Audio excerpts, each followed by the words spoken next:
नमस्कार. आज आपण 19व्या श्लोकाचा अर्थ जाणून घेणार आहोत. श्लोक 19.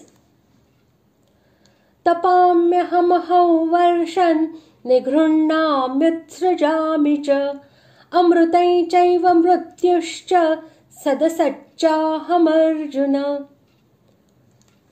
श्लोकाचा अर्थ: मीच सूर्याच्या रूपाने उष्णता देतो, पाणी आकर्षून घेतो व त्याचा वर्षाव करतो. हे अर्जुना, मीच अमृत आणि मृत्यू आहे आणि सत व असतही मीच आहे.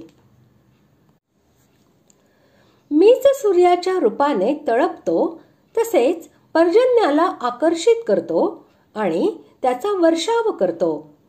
असे म्हणून भगवंतांनी हे दाखविले आहे की आपल्या किरणांनी सर्व जगाला उष्णता आणि प्रकाश देणारा, तसेच समुद्र इत्यादी स्थानातून जल उचलून रोखून धरणारा आणि लोकहितार्थ त्यांचे मेघांच्या द्वारे यथासमय आणि यथायोग्य वितरण करणारा सूर्यही माझेच स्वरूप आहे.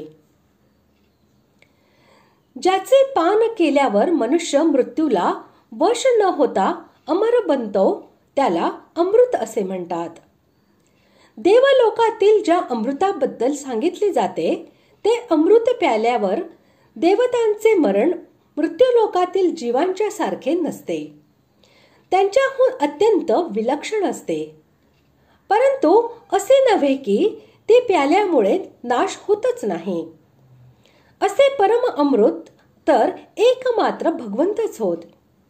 त्यांची प्राप्ती झाल्यावर मनुष्य कायमचा मृत्यूच्या पाशातून मुक्त होतो. म्हणून भगवंतांनी स्वतःला अमृत असे म्हटले आहे आणि म्हणून मुक्तीलाही अमृत असे म्हटले आहे. सर्वांचा नाश करणाऱ्या काल याला मृत्यू असे म्हणतात. सृष्टी लीला व्यवस्थितपणे चालू राहण्यासाठी सर्ग आणि संहार या दोन्हींची मोठी आवश्यकता असते आणि दोन्हीही कार्ये लीलामय भगवंतच करतात. तेच योग्य वेळी लोकांचा संहार करण्यासाठी महाकालचे रूप धारण करतात. भगवंतांनी स्वतः म्हटले आहे की मी लोकांचा क्षय करण्यासाठी विस्तार पावलेला महाकाल होय. यासाठी भगवंतांनी मृत्यूला स्वतःचे स्वरूप असे म्हटले आहे. ज्याचा कधी अभाव होत नाही त्या अविनाशी आत्म्याला सत म्हणतात व नाशवान अशा अनित्य वस्तू मात्राचे नाव असत होय. याच दोघांना 15व्या अध्यायामध्ये अक्षर आणि क्षर पुरुषाच्या नावाने सांगितले आहे. या दोन्ही भगवंतांच्या परा व अपरा प्रकृती होत आणि त्या प्रकृती भगवंतांची अभिन्न आहेत. म्हणून भगवंतांनी सत आणि असत यांना आपले स्वरूप म्हटले आहे.